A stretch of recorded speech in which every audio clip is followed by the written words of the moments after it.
2023년 7월 넷째 주인 오늘은 지난 한 주간 호주에서 가장 이슈가 됐던 뉴스를 소개해 드리도록 하겠습니다. MK의 시든입니다. 한 주간 이슈가 된 소식은 호주 실업률이 전달과 동일한 3.5%를 기록한 소식과 호주 임대난이 가중되고 있는 가운데 이에 대한 분석빈 원인, 저소득층, 중산층 세액공제가 종료되며 올해 세금 환급이 예전 같지 않은 소식을 전해드립니다. 호주의 6월 실업률이 지난달과 동일한 3.5%를 기록했습니다. 이 기간 33,000명가량이 새로 고용됐으며 실업자 수가 11,000명 감소하는 상황에서 경제활동 참가율은 5월 역대 최고치에서 0.1%포인트 떨어진 66.8%를 기록했습니다. 최근 순인구 증가에 따라 고용이 증가하고 있는 일자리 많은 노동시장을 반영했을 때 인구 대비 고용률이 기록적으로 높은 수치를 유지하고 있는데 팬데믹 전과 비교해 100만 명 이상이 더 고용된 상태입니다. 하지만 경제학자들은 높은 기준금리가 수요를 위축시키고 근로자의 필요성이 줄어들 것이고 실업률은 향후 몇 달 안에 서서히 높아질 것으로 예상하고 있습니다. 미래전망 지표들에 따르면 고용시장의 약세가 예상되며 현재 구인 중인 일자리는 여전히 팬데믹 이전 수준의 거의 2배이기는 하지만 2분기에 최고치보다 10%가량 감소한 것으로 나타났습니다. 한편 역대급 수준의 낮은 실업률이 유지되고 있는 것으로 드러나자 인플레이션 상승에 대한 우려가 더욱 커지고 있지만 짐 차머스 재무장관은 긍정적 신호로 해석했는데요. 인플레이션과 통화정책이 실업률에만 좌우되는 것이 아니라 다양한 요인이 고려된다면서 일단 호주의 실업률이 낮은 것은 반가운 소식이라고 강조했습니다.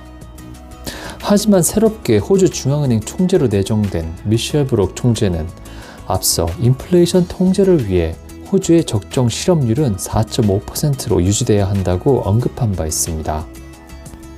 한 단체에서 이민자와 해외 유학생의 급증으로 호주의 임대난이 가중되고 있다고 지적하는 보고서를 내놓자 이에 대한 논란이 가중되고 있습니다. 경제학자들은 매우 편협적인 분석이며 사실을 호도하고 있다고 정면으로 반박했는데요. 이민을 통해 우리 건설 현장 노동력을 충당하고 있고 신축 주거지 공급 확대를 통해 임대료 인하도 견인해왔다고 주장했습니다. 호주 임대난은 최근 9년 최악의 상황으로 치닫고 있습니다. 세입자들의 소득의 경우 3분의 1가량을 임대료로 감당해야 하는 상황인데요. 아울러 2020년 2분기부터 2023년 2분기까지 전국적으로 각 주도의 임대료는 무려 17% 폭등하고 전국적으로 평균 11.8% 상승한 것으로 나타났습니다. 이에 대해 해당 보고서는 주택 공급난이 심각하고 동시에 연방정부가 이민자 유입량을 제대로 통제하지 못하면서 주택난이 심화되고 있다고 지적했는데요. 하지만 반대편에선 코로나 팬데믹 국경 봉쇄 기간에 해외 유학생 전용 숙박시설이 텅텅 비었던 사실을 무시한 분석이다라고 반박했습니다. 호주의 주택 임대난은 오래 지속되어온 문제로 가장 대표적인 요인은 주거지별 동거인 수가 날로 줄어들면서 이로 인해 결국 공급난이 심화된 것으로 진단되고 있습니다. 공급 부족이 결국 가격 폭등의 풍선 효과를 불러일으킨 것인데요.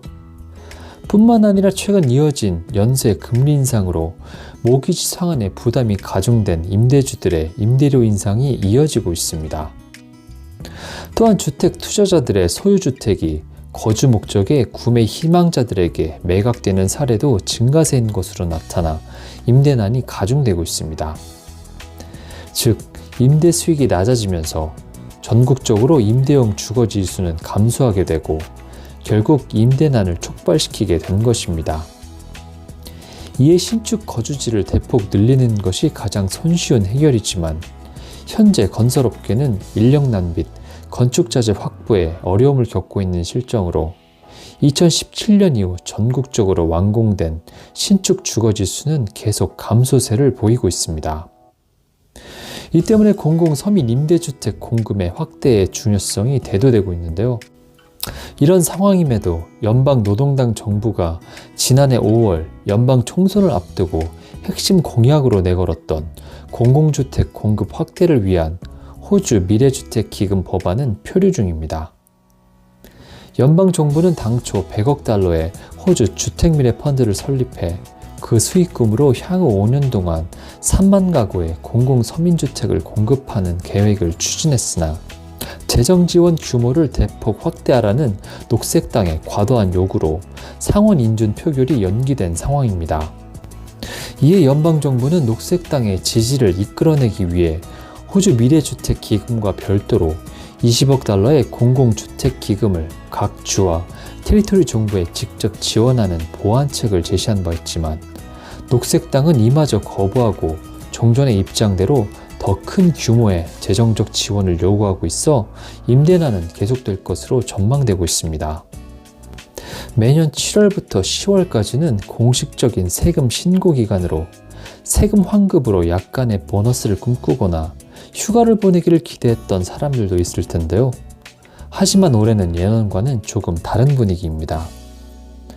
소셜미디어에는 자신이 호주 국세청에 세금 환급이 아닌 세금 추가 납부를 해야 한다는 세금 신고서를 사진 공유하는 사람들이 늘어나고 있으며 만약 환급을 받는 경우라도 액수가 얼마나 적은지 보여주는 글이 종종 올라오고 있는 상황입니다. 올해는 2022년 6월 30일에 종료된 LMI 티어 저소득 중산층 세액공제가 2016년 19년 회기연도 이후 적용되지 않는 첫 해입니다. 이 일시적인 세액공제는 연 3만 7천 달러에서 12만 6천 달러 사이의 소득을 가진 사람들을 위한 것으로 처음에는 1,080달러의 세금 혜택이 제공되었다가 지난해 2021년 22년 회기연도에는 연소득 4만 8천 달러에서 9만 달러까지 이 금액이 1,500달러로 증가한 적이 있습니다. 2020년 21년 LMI 티어를 신청한 사람들은 약 1,000만 명에 달했습니다. LMI 티어를 폐지한다는 것은 궁극적으로 정부의 예산 절감을 의미하는데요. 2022년 23년 예산 보고서에 따르면 이 절감액은 41억 달러에 달합니다. 하지만 이는 곧 반대로 개개인의 세금 혜택은 줄어드는 것을 의미해 생활비 부담은 가중될 것으로 전망됩니다. 오늘은 호주 실업률이 전달과 동일한 3.5%를 기록한 소식과 호주 임대난이 가중되고 있는 가운데 이에 대한 분석 및 원인, 저소득 중산층 세액공제가 종료되며 올해 세금 환급이 예전 같지 않은 소식을 전해드렸습니다. 오늘 호주 주간 뉴스는 여기까지고 다음 주에 다시 찾아뵙겠습니다.